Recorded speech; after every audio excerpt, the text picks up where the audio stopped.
Morning everyone. আর আজকে হচ্ছে বৃহস্পতিবার, মানে লক্ষ্মীবার। লক্ষ্মী তো আমার পাশেই থাকে। সব লক্ষ্মীকে আমার তরফ থেকে স্যালিউট। Good morning everyone. আজ একটা সুন্দর জিনিস বলি। কালকে আমাদের সোনালী সুতো স্টোরে একজন ভদ্রমহিলা এসেছিলেন তার বোন আর বোনঝিকে নিয়ে। তো তিনি বলছেন তিনি মানে তার ছেলে মেয়ে বৌমা তিনজনেই ডাক্তার, তিনজনেই বাইরেই থাকেন।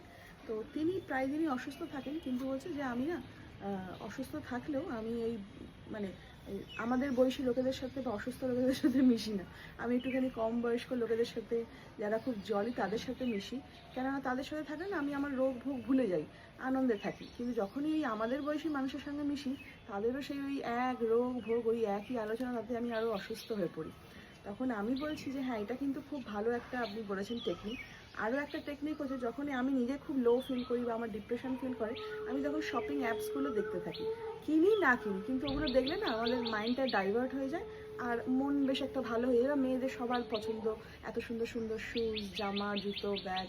তখন তার বন্ধু বলছে হ্যাঁ, এটা কিন্তু ঠিক বলেছেন, ওগুলো দেখলে কিন্তু মাইন্ডটা পুরো ডাইভার্ট হয়ে যায়, মানে মনের মধ্যে চিন্তা ভাবনাগুলো চলে যায়, তখন মনটা বেশ একটু খুশি খুশি থাকে।